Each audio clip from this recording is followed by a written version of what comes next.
এঙ্গেজমেন্টের পার্টিতে আমার হবু বর আমাকে রেখে আমার মামাতো বোনকে রিং পরিয়ে দেয়। সবাই অবাক হয়ে তাকিয়ে আছে। আমার কানে শুধু একটা কথাই বাজছে, উইল ইউ মেরি মি প্রিলিয়া।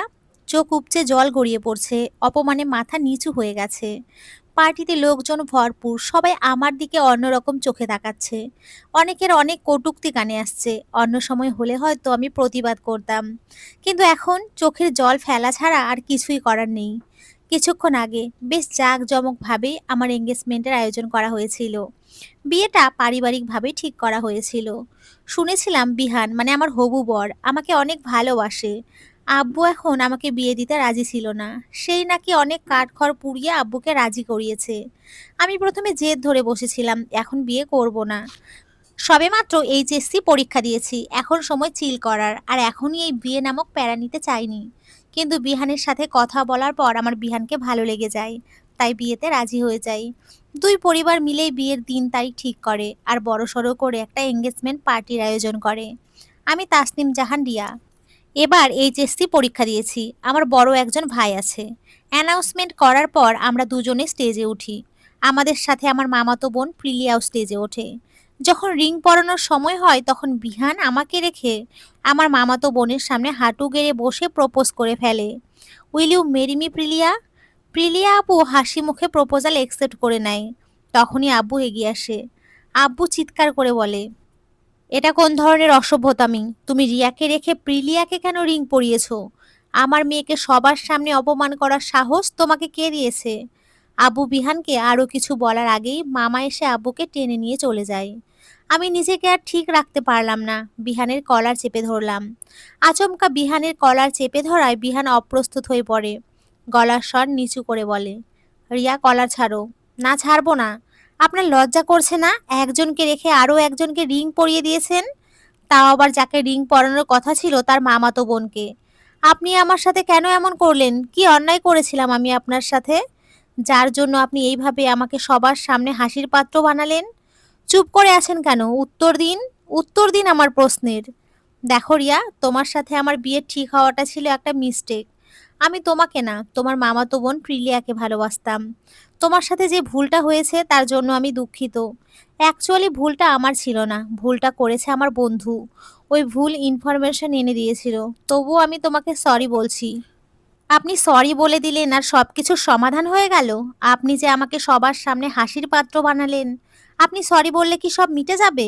একটা মেয়ের বিয়ে ভেঙে গেলে সমাজের মানুষ তাকে কোন চোখে দেখে আপনি জানেন? সবাই ভাববে আমার চরিত্রের সমস্যা, তাই আপনি বিয়ে ভেঙে দিয়েছেন। আমার পরিবারের যে মান সম্মান গেছে তা কি আপনি ফিরিয়ে দিতে পারবেন? পারবেন ফিরিয়ে দিতে আমার আগের জীবন? জানি পারবেন না। আপনাদের মতো বড়লোকের ছেলেদের স্বভাব মেয়েদেরকে নিয়ে খেলা করা, তারপর সরি বলে দেওয়া। আপনারা ভাবেন সরি বললেই সবকিছু সমাধান হয়ে যায়। আপনাদের মতো ছেলেদের উচিত বিষ খেয়ে মরে যাওয়া। আপনার জানেন এখন কি ইচ্ছে হচ্ছে? আপনার মুখে একদলা থুতু ছুঁড়ে মারতে। আফসোস আমি সেটা পারবো না, কিন্তু আমি আপনাকে জীবনেও ক্ষমা করব না, জীবনেও না। আমি বিহানের কলার ছেড়ে ২ পা পিছিয়ে গেলাম। তখনই ভাইয়া এগিয়ে আসে। ভাইয়া রেগে অগ্নিমূর্তি হয়ে আছে। তুই এই ডাফারকে ক্ষমা করবি কিনা সেটা আমি জানি না, কিন্তু আমি ওকে ক্ষমা করব না। ওকে আমি পুলিশে দেব। ওর নামে আমি মানহানির মামলা দেব। ওকে আমি জেলের ভাত খাইয়ে ছাড়বো। ভাইয়া বিহানকে ঘুষি মারতে গেলেই আব্বু পেছন থেকে ভাইয়ার হাত ধরে ফেলে। আব্বু, তুমি আমার হাতটা ছাড়ো। আমি ওকে আজ খুন করে ফেলবো। ও আমার কলিজায় হাত দিয়েছে, আমার কলিজায় হাত দেওয়ার ফল আমি ওকে বুঝিয়ে দেব। বিহানের সাথে প্রিলিয়ারই বিয়ে হবে। আমি আর কোনো কথা শুনতে চাই না। তুমি শুনতে না চাইলেও তোমাকে শুনতে হবে। তোমার হয়তো নিজের মেয়ের প্রতি দরদ নেই। তোমার কাছে তো প্রিলিয়াই সব। কিন্তু আমি আমার বোনকে ভালোবাসি। ওর সাথে এত বড় অন্যায় হবে আর সেটা আমি দাঁড়িয়ে দাঁড়িয়ে দেখব, সেটা হতে পারে না। তুমি চুপ করবে? না আব্বু, আজকে তুমি আমাকে চুপ করাতে পারবে না। তোমার এত কিসের দরদ প্রিলিয়ার প্রতি? আমার তো মাঝে মাঝে মনে হয় তুমি আমাকে আর রিয়াকে কুড়িয়ে এনেছো, আর প্রিলিয়াই তোমার মেয়ে। শাওন, আব্বু হাত ওঠাতে গিয়েও নামিয়ে ফেলে। হাত নামিয়ে নিলে কেন? মারো, আমাকে মারো। আমি তো জানি তুমি আমাদেরকে ভালোবাসো না। আমার বোনের সাথে যারা অন্যায় করেছে আমি তাদের কাউকে ছাড়বো না। আব্বু, তুমি একদিন পস্তাবে। কথাগুলো বলেই ভাইয়া লাথি দিয়ে চেয়ার উল্টে ফেলে দিয়ে চলে যায়। বর্তমানে ঘাড়ে কারো হাতে ছোঁয়া পেয়ে আমি পেছন ঘুরে তাকাই। আমার ঠিক পেছনে মামুনি দাঁড়িয়ে আছে। আমি মামুনিকে দেখে জাপটে জড়িয়ে ধরি। ফুপি আমার মাথায় হাত বুলিয়ে দিতে দিতে বলে, একদম মন খারাপ করিস না রিয়া। আজকে তোকে যারা অপমান করেছে তারা তাদের প্রাপ্য শাস্তি পাবে। আমি তোকে বিহানের থেকেও ভালো ছেলের সাথে বিয়ে দেব। তোকে আমার থাক মামুনি, তোমাদের আর আমার বিয়ে চিন্তা করতে হবে না। আমি আর মানুষের সামনে হাসির পাত্র হতে চাই না। আব্বুও তো আমার ভালো ছেলের সাথে বিয়ে ঠিক করেছিল। এটা হলো ভালো ছেলের রূপ। তোমরা আমার বিয়ে নিয়ে ভাবা বন্ধ করো প্লিজ। আমি মামুনির থেকে নিজেকে ছাড়িয়ে এক পলক স্টেজের দিকে তাকাই। স্টেজে হাসি মুখে দাঁড়িয়ে বিহান আর প্রিলিয়া আপু ছবি তুলছে। আমি এক দৌড়ে রুমে চলে আসি। রুমে এসে ফ্লোরে বসে পড়ি।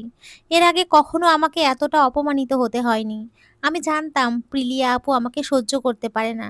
তাই বলে এভাবে সবার সামনে ছোট করবে? মাথায় কারো হাতের আলতো স্পর্শ পেয়ে আমি মুখ তুলে তাকাই। আমার সামনেই বসে আছে আব্বু। আব্বুকে দেখে আমি জাপটে জড়িয়ে ধরে কেঁদে দেই।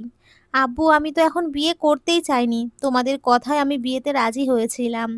তাহলে আমাকে কেন এইভাবে সবার সামনে অপমানিত হতে হলো? মারে, আমাকে ক্ষমা করে দিস। আমি তোর জন্য সঠিক পাত্র নির্বাচন করতে পারিনি। আমার কারণে আজকে তোকে অপমানিত হতে হলো। আমি চেয়েও কিছু করতে পারিনি। অনেক কিছুই তোর অজানা। সেই অজানা কারণে আজকে আমাকে চুপ করে থাকতে হলো। মামনি, তোর আব্বুকে একটা সুযোগ দিবি না নিজের ভুল শুধরে নেওয়ার? আমি তোর বিয়ে আমি আব্বুকে মাঝেই থামিয়ে দিয়ে বললাম, কি সেই কারণ যার কারণে নিজের মেয়ের অপমানেও তোমাকে চুপ থাকতে হয়েছে? বলো আব্বু, আমি জানতে চাই। সময় হলে আমি তোমাকে বলবো। সবটা তোমাকে আর তোমার ভাইয়াকে বলার মতো সময় হয়নি। তোমরা এখন ছোট, এসব বলে তোমার মনটাকে আমি বিষিয়ে দিতে চাই না। মামুনি, তোমার আব্বুকে একটা সুযোগ দেবে না নিজের ভুল শুধরে নেওয়ার? আমি তোমার বিয়ে রুদ্রের সাথে ঠিক করেছি, তুমি আপত্তি করো না। শেষবারের মতো তোমার আব্বুকে একটা সুযোগ দিয়ে দেখো, রুদ্রই তোমার জন্য বেস্ট।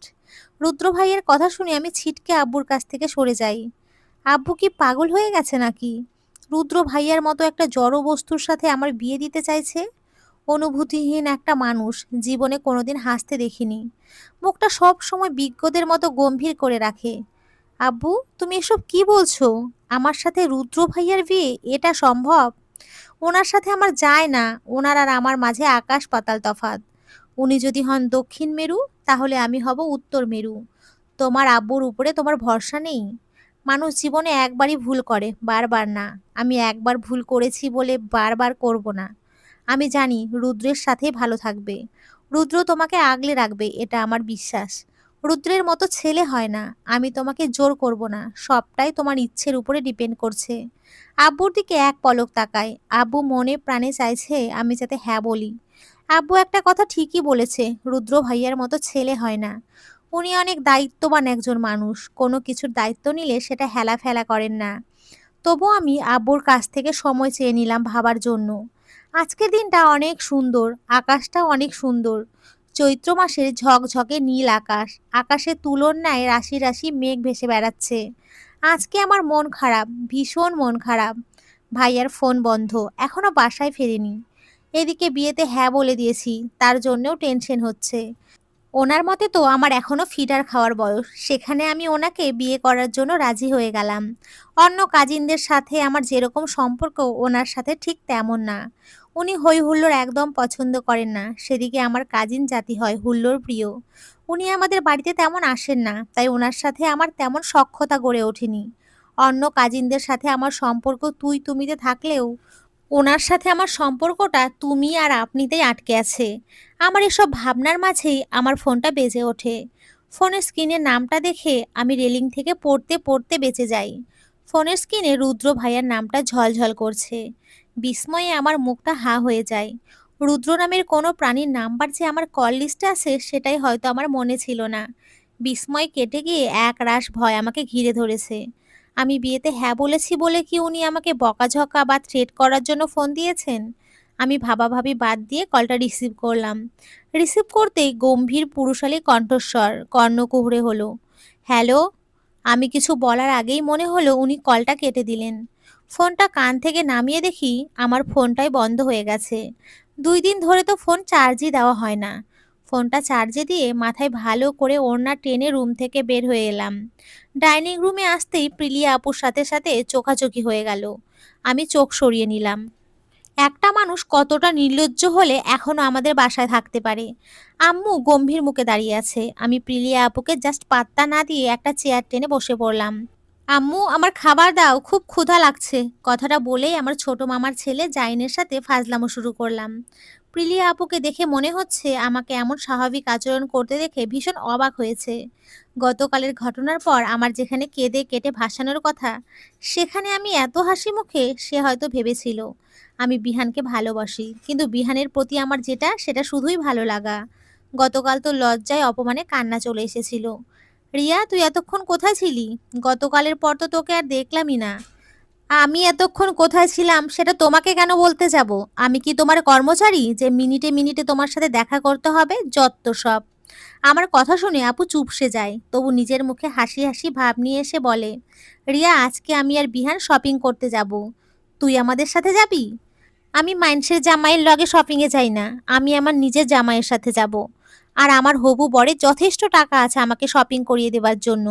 কোনো বিহান্না টিহান্নার টাকা দিয়ে আমার শপিং করতে হবে না। প্রিলিয়া আপু কড়া গলায় বলে, বিহান আমার উডবি হাজবেন্ড। ও তোর দুলাভাই হয়, সম্মান দিয়ে কথা বল। এত কিছু করার পরেও তোমাকে যথেষ্ট সম্মান দিয়েছি বলে এখনো এখানে বসে গিলতে পারছো। যদি সম্মান না করতাম তাহলে এতক্ষণে ঘাড় ধাক্কা দিয়ে বাসা থেকে বের করে দিতাম। আর তোমার ওই সো কল্ড উডবিকে রেসপেক্ট, হা হা। যাই হোক, তোমাদের যাতে আর আমাদের বাসায় না দেখি। মানে তোমাকে আর তোমার মা বাবাকে খেয়ে দিয়ে বিদায় হও আমাদের বাসা থেকে। আর ভেবো না তোমার উডবিকে নিয়ে আমি জেলাস ফিল করছি। আমি যাকে নিজের লাইফ পার্টনার হিসেবে পেতে চলেছি, তোমারটা তার নখের সমানও না। আর কোনো বাক্য ব্যয় না করে আমি নিজের রুমে চলে আসলাম। রুমে আসার আগে আম্মুর মুখের দিকে তাকাতে ভুলিনি। আম্মুর ঠোঁটের কোণে ছিল প্রাপ্তির হাসি। রুদ্র ভাইয়া আমার দিকে এক পা করে এগুচ্ছে, আর আমি এক পা করে পেছনের দিকে যাচ্ছি। এক সময় আমার পিঠ ঠেকে যায় রেলিংয়ের সাথে, কিন্তু রুদ্র ভাইয়ার মাঝে কোনো ভাবান্তর নেই। উনি আমার দিকে ক্রমশ এগিয়ে আসছেন। একসময় উনি আমার খুব কাছে চলে আসলেন, ওনার নিঃশ্বাসের শব্দ আমি শুনতে পাচ্ছি। রুদ্র ভাইয়া অন্যরকম একটা হাসি দিয়ে বলে, তোর খুব শখ না আমাকে বিয়ে করার? তোর বিয়ে করার মতো শখ আমি জন্মের মতো ঘুচিয়ে দেব। না থাকবি তুই, আর না থাকবে তোর শখ। আমি তোকে এখন এই ছাদ থেকে ধাক্কা দিয়ে নিচে ফেলে দেব। জানিস তো তুই কত তলার উপরে দাঁড়িয়ে আছিস? না জানলে সমস্যা নেই, আমি বলে দিচ্ছি, তুই ৮ তলার উপরে দাঁড়িয়ে আছিস। তোর যা শরীর, এখান থেকে পড়লে তোর হাড্ডিও খুঁজে পাওয়া যাবে না। কথাগুলো বলেই রুদ্র ভাইয়া ১ মিনিট সময় ব্যয় না করেও আমাকে ধাক্কা দিয়ে ছাদ থেকে ফেলে দেন। আপনি এরকম করতে পারেন না। আপনি এতটা পাষাণ কি করে হতে পারেন? আমি এরকমটাই করতে পারি। ডক্টররা পাষাণই হয়, তাদের হার্ট বলতে কিছুই থাকে না। তুই ভাব একবার, ডক্টর নিজের চোখের সামনে কত মানুষকে মরতে দেখে, যন্ত্রণায় কাতরাতে কাতরাতে মরে যায়। ডক্টররা সবটাই দেখে। অপারেশন করতে গিয়ে আমাদের হাতে কত রোগীই তো মারা যায়। আমার হাতে এখনো মারা যায়নি। আমার হাতে না হয় তুই প্রথম মরলি। কথাগুলো বলে রুদ্র ভাইয়া আর ১ মিনিট সময় ব্যয় না করে আমাকে ধাক্কা দিয়ে ছাদ থেকে ফেলে দেন। আমি ভয়ে লাফিয়ে ঘুম থেকে উঠি। তরতর করে কপাল বেয়ে ঘাম পড়ছে, হার্টবিট ফাস্ট চলছে। হাত বাড়িয়ে বেড সাইড টেবিল থেকে পানির গ্লাসটা নিই। ১ নিমিষে সম্পূর্ণ পানি খেয়ে ফেলি। ফোনের স্ক্রিনে তাকিয়ে দেখি ২টা ৩০ বাজে। এতক্ষণ আমি স্বপ্ন দেখেছিলাম। স্বপ্ন হলেও আমার ভয়ে আত্মা কাঁপছে। এটা স্বপ্নই ছিল। আর রুদ্র ভাইয়া আমাকে কখনোই তুই ডাকে না। উনি সবসময় আমাকে তুমি বলে সম্বোধন করেন। আর আমাদের বাসাটা তো ৭ তলা, তাহলে উনি আমাকে ৮ তলা থেকে কি করে ধাক্কা দিয়ে ফেলে দেবেন? এসব ভাবনার মাঝেই দরজায় ঠক ঠক আওয়াজ হয়। শব্দ শুনেই আমি ভয়ে লাফিয়ে উঠি। এত রাতে আমার রুমের দরজায় কে নক করছে? রুদ্র ভাইয়া না তো? রুদ্র ভাইয়া কি সত্যি সত্যি আমাকে খুন করার প্ল্যান করেছেন? উনি কি আমাকে ছাদ থেকে ফেলে দেওয়ার জন্য এসেছেন? দরজার ওপাশ থেকে ভাইয়ার গলার আওয়াজ শুনে বুঝলাম রুদ্র ভাইয়া না, ভাইয়া এসেছে। আমি লাফিয়ে বিছানা থেকে নামলাম, দ্রুত গিয়ে দরজা খুলে দিলাম। ভাইয়াকে কিছু বলতে না দিয়েই আমি প্রশ্ন করলাম, তুমি গতকাল থেকে কোথায় ছিলে আর তোমার ফোন বন্ধ কেন? আমরা কত টেনশন করেছিলাম জানো? ভাইয়া আমার প্রশ্নের কোনো উত্তর না দিয়ে পাল্টা প্রশ্ন করে, তুই বিয়েতে রাজি কেন হলি? মানে? ভাইয়া আমার হাত ধরে বিছানায় নিয়ে এসে বসায়। আমার সামনে ২ হাঁটু ভাঁজ করে ফ্লোরে বসে। আমার হাত দুটো নিজের হাতের মুঠোয় পুরে নিয়ে বলে, তুই কি এই বিয়েতে নিজের ইচ্ছায় রাজি হয়েছিস নাকি আব্বু আম্মু জোর করেছে? দেখ, আমাকে একদম মিথ্যে কথা বলার চেষ্টা করবি না, একদম সত্যিটা বলবি। তোর যদি এই বিয়ে করার ইচ্ছে না থাকে তাহলে কারো সাধ্য নেই তোকে এখানে বিয়ে দেওয়ার। আমি জানি রুদ্র ভাইয়া একজন দায়িত্ববান এবং একজন ভালো মানুষ। ওনার কাছে তুই সুখী হবি। তবু এবারে যা হবে সব তোর ইচ্ছেতেই হবে। তোর ইচ্ছের বাইরে তোকে কেউ জোর করতে পারবে না। তুই যে ডিসিশন নিস না কেন, মনে রাখিস তুই সব সময় আমাকে তোর পাশে পাবি। এবার বল, তোকে কি কেউ জোর করেছে এই বিয়ে করার জন্য? ভাইয়া, তুমি শুধু শুধুই চিন্তা করছো। আমি নিজে থেকেই রাজি হয়েছি এই বিয়েটা করার জন্য। কেউ আমাকে জোর করেনি। সত্যি তো? হুম হুম ভাইয়া, সত্যি। ভাইয়া ফ্লোর থেকে উঠে আমার বিছানায় টান টান হয়ে শুয়ে পড়ে, হাত পা চারিদিকে ছড়িয়ে ছিটিয়ে। মাথার নিচে দুই হাত ভাঁজ করে দিয়ে আমার দিকে তাকিয়ে বলে, জানিস তুই এই বাসা থেকে বিদায় হলে আমার ব্যাপক সুবিধা। জানতে চাস কেমন সুবিধা? আমি মাথা নাড়িয়ে হ্যাঁ বললাম। যেমন ধর, সব জিনিস আমি বেদখল করতে পারবো, সারা বাড়ি জুড়ে থাকবে আমার রাজত্ব। আম্মু ফেভারিট ডিশ রান্না করলে কাউকে ভাগ দিতে হবে না, সব আমি একা খেতে পারবো। আর এই বেডটা আমার রুমে ট্রান্সফার করব, এটার উপর আমার প্রথম থেকেই নজর ছিল। তুই ছোট হওয়ার অলওয়েজ কান্নাকাটি করে সব নিয়ে নিস।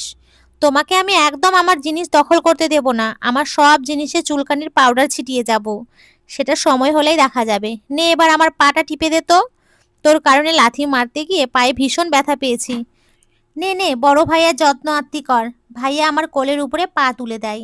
আমি ভাইয়ার পা সরাতে সরাতে বলি, তুমি আমার বিছানা থেকে ওঠো আর নিজের রুমে যাও। তোমার মতো হাতি আমার বিছানায় শুয়ে থাকলে বিছানা শক্ত হয়ে যাবে। এই তুই বিছানায় কি করছিস? তোর তো ফ্লোরে থাকার দরকার। এখন থেকে শক্ত জিনিসে থাকার অভ্যেস করেন, না হলে পরে পস্তাবি। রুদ্র ভাইয়ার বিছানা যে শক্ত, লোহাকেও হার মানায়। আমি ভাইয়ার দিকে চোখ পাকিয়ে তাকিয়ে বলি, তুমি কি যাবা না আমার রুম থেকে? আম্মুকে ডাক দেবো? আসছে আম্মুর চামচা। কিছু না হতেই শুধু ম্যা ম্যা ম্যা করে ছাগলের ৩ নম্বর বাচ্চার মতো। আমি এখনো একটা ঘোরের মাঝে আছি।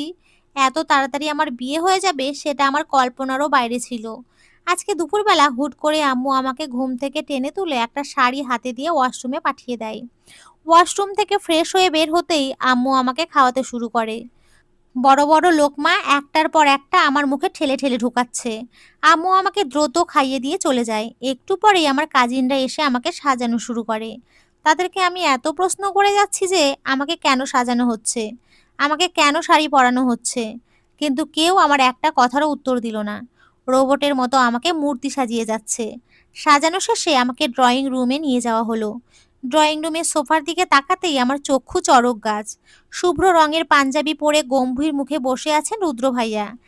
ঈষৎ জামরাঙা ঠোঁটগুলো কামড়ে ধরে এদিক ওদিক তাকাচ্ছেন। তখনই কোনো এক কাজিন আমার কানের কাছে ফিসফিস করে বলে, রুদ্র ভাইয়ার আর তর সইছে না তোকে নিজের করে পাবার জন্য। তাই তো ১ সপ্তাহ পরের বিয়ের ডেট আজকে নিয়ে আসছে। বেচারার চোখ কেমন এদিক ওদিক ঘুরছে নিজের হবু বউকে বধূরূপে দেখার জন্য। আমার গাল জুড়ে রক্তিম আভা ছড়িয়ে গেল। লজ্জায় আর আড়ষ্টতায় কাঁচুমাচু হয়ে গেলাম। হঠাৎই রুদ্র ভাইয়ার সাথে চোখাচোখি হয়ে গেল। ওনার চোখ দেখে বোঝা যাচ্ছে না উনি বিয়েতে খুশি নাকি অখুশি। মুখের সাথে চোখেও যেন ওনার গম্ভীরতা বিরাজ করছে। আমি দ্রুত চোখ নামিয়ে নিলাম। সব কাজিনরা যখন আমাকে রুদ্র ভাইয়ের পাশে বসিয়ে দিল, তখন আমি চমকে উঠলাম। চমকে ওনার দিকে তাকালাম। ওনার দৃষ্টি সামনেই নিবেদিত। আমি লজ্জায় আড়ষ্ট হয়ে বসে রইলাম। কয়েক মিনিট পার হতেই বিয়ে পড়ানো শুরু হলো। অল্প কিছুক্ষণের মাঝে বিয়ে পড়ানো শেষ হয়ে গেল।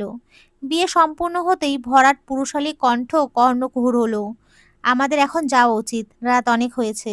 এখন না বের হলে বাসায় পৌঁছতে পৌঁছতে অনেক দেরি হয়ে যাবে। আমি চমকে রুদ্র ভাইয়ার দিকে তাকাই। কাজিনরা আমাদের দিকে তাকিয়ে মিটিমিটি হাসছে। সবাই রুদ্র ভাইয়ার কথার উল্টো মিনিং বের করেছে। সবাই হাসাহাসি করছে আর ফাজলামো করছে। রুদ্র ভাইয়া তাকাতেই সবাই চুপ হয়ে যায় ভদ্র বাচ্চার মতো। বেলকানিতে রাখা ডিভানে বসে আছি। সত্যিই আমার পোড়া কপাল। বন্ধুরা, তোমরা সকলে খুব ভালো থেকো, সুস্থ থেকো।